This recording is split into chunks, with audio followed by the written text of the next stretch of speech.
দাঁড়ান, ভিডিওটা কেউ না দেখে যাবেন না। এই মহিলাকে দেখুন, এই মহিলা আমাদের শুভেন্দু অধিকারীকে যা নয় তাই বলল। একবার ভিডিওটা দেখুন।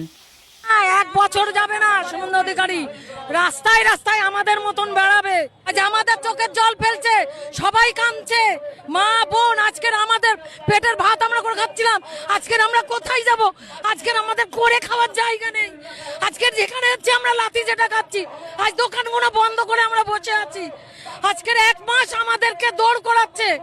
বলেছিল আমাকে আনুন, আমি আপনাদের ভালো করব। এই ভালো করছে, আজ আমাদের এই ভালো করছে, আজ রাস্তায় দৌড় করাচ্ছে। হ্যাঁ, 1 বছর যাবে না, 1 বছর যাবে না শুভেন্দু অধিকারী রাস্তায় রাস্তায় আমাদের মতন বেড়াবে।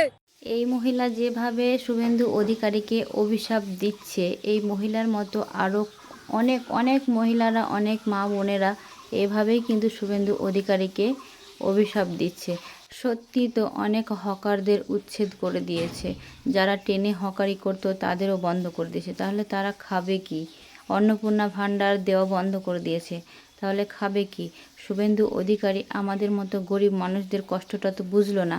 এই যে যাদের 3 চাকা টোটো অটো আছে কিংবা 2 চাকা আছে, তাদেরকে বলছে রেশন দেওয়া বন্ধ করে দেবে, রেশন কার্ড বাতিল হয়ে যাবে। তাহলে তারা একটা টোটো লোন নিয়ে কিনেছে, একটা 2 চাকা বাইক তারা রাজমিস্ত্রি খেটে কিন্তু লোন নিয়েই কিনেছে, ঠিক আছে? তাহলে তারা এই যে কিস্তিগুলো শোধ করবে কি করে? এগুলো একবার ভাবা দরকার। যারা গরিব মানুষ, দিন খাটা দিন আনা, তারা কিন্তু লোন নিয়ে নিয়েই কিন্তু এই টোটো আর 2 চাকা বাইকগুলো কিন্তু কিনে। তাই বলে কি যাদের টোটো আছে, অটো আছে, যাদের 2 চাকা বাইক আছে, তারা কি বড়লোক? তারা কখনোই বড়লোক না। আপনি একবার ভালো করে তাদের ভেতরটা খোঁজ নিয়ে দেখবেন।